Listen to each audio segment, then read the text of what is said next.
esse processo sobre o qual nós falávamos agora há pouco, né, dessa feiura dos materiais didáticos, às vezes não é nem só dos materiais didáticos, mas é o despreparo do professor que está ali. Eu vi no seu próprio Instagram um professor que em 2019, falando para o 6º ano, meu Deus do céu, o 6º ano tem 12 anos, explicando jeitos de se fazer sexo. E aí eu até peço a licença de quem está aqui nos ouvindo, né? Se houver algum pai que esteja ouvindo com o filho, tire o filho nessa parte, dê pause agora.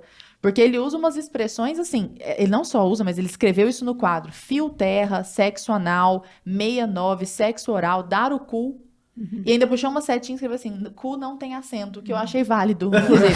Porque monossílabas tônicas terminadas em U não tem acento gráfico, sabe? Então essa parte eu falei, pô, essa parte foi legal, né? Mas o resto, assim, ele colocou umas coisas, eu nem anotei todas aqui, que tem muito a ver, inclusive, com essa sexualização infantil, né? E às vezes eu até acho, Carinha, eu gostaria de saber de você, os pais não sabem que isso aqui está acontecendo. É claro que esse é um caso extremo, né? Existem o que eu prefiro, inclusive. Eu prefiro que seja algo estapafúrdio, assim, do que seja aquela coisa mais velada e mais sutil.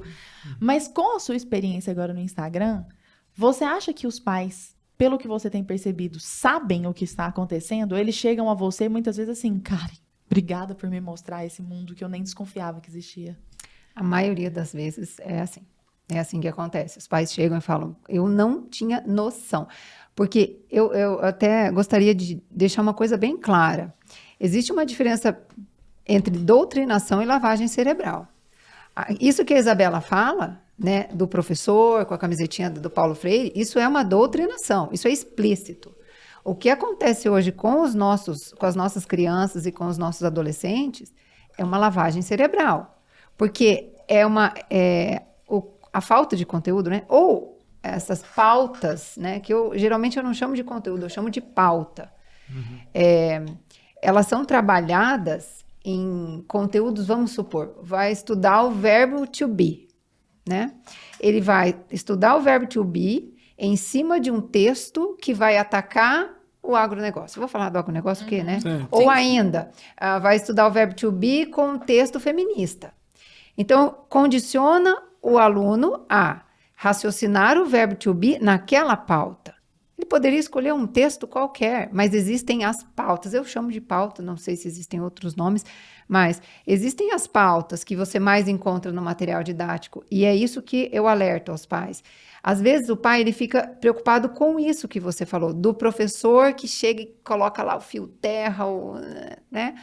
Só que o problema maior está na subversão dos valores que está acontecendo pelos materiais didáticos em relação a outras questões, como o feminismo, como essa questão racial, que os pais não dão muita bola. É muito mais velado ali, é muito mais diluído, talvez num texto. Você tem que ter um feeling ali para o pai ter que olhar aquilo e falar, nossa, isso aqui...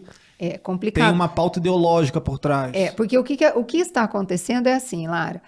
Os pais só estão percebendo que tem alguma coisa errada quando chega lá a filha, vou usar meu lugar de fala, tá?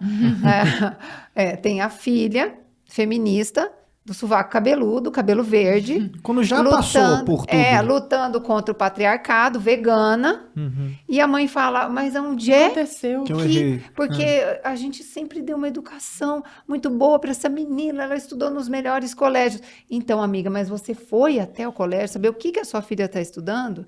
E tem uma coisa que eu falo, que assim, nesse movimento, eu não gosto de falar contra o professor ou contra a escola, né? Ou contra o material didático. Não.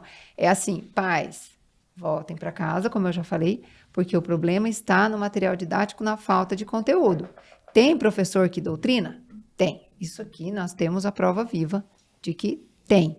Mas também tem os professores, como a Lara falou, que eles não sabem. Bons, né? Porque o professor, eu não lembro o estudo, acho que o professor brasileiro lê 1,5 livro, ainda tem 1,5, se não me engano, por ano. Gente, 1,5 livro por ano? Meu filho lê um livro, assim... Por mês, assim, no mínimo. Entende? Então, assim, o professor brasileiro, ele não tem preparação. Ele pega o material didático, ele vai seguir aquilo.